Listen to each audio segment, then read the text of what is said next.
Ngai te Calvaria lungay niya ka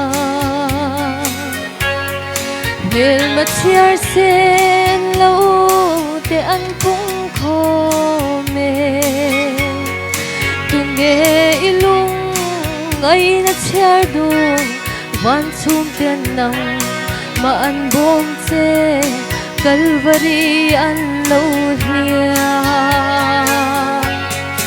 Amen, amen, hallelujah, amen. Lay levanten, amen, remse, tuy xin riat lay, hovel song hian, hallelujah, non rose.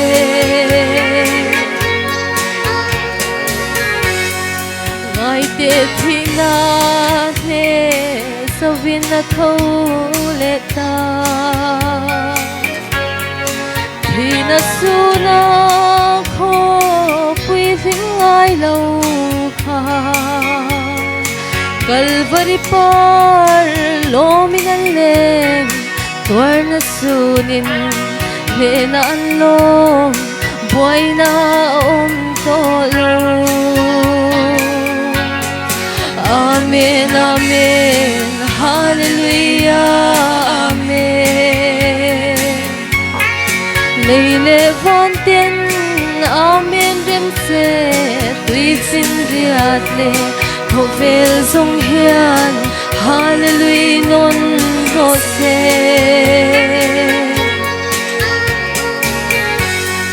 Thina luira la, o Salem ko pui thi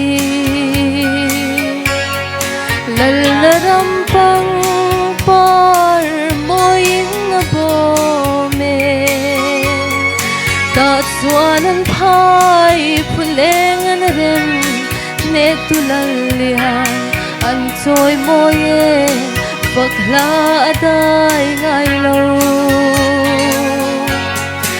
Amen, amen, hallelujah, amen. Lay levanten, amen, remse, tuy xin riat le, hovel song hian, hallelujah, non rose.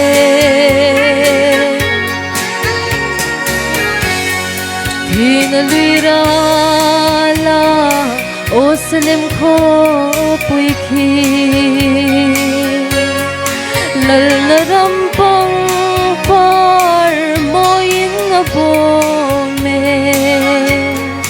Ta chuanan pai pulengan rem Ne tulalihan an toy moye Fakla aday ngay lo Amen, amen, hallelujah, amen. Lay levanten, amen, remse, tuy fin riat le, hovel song hian, hallelujah, non rose.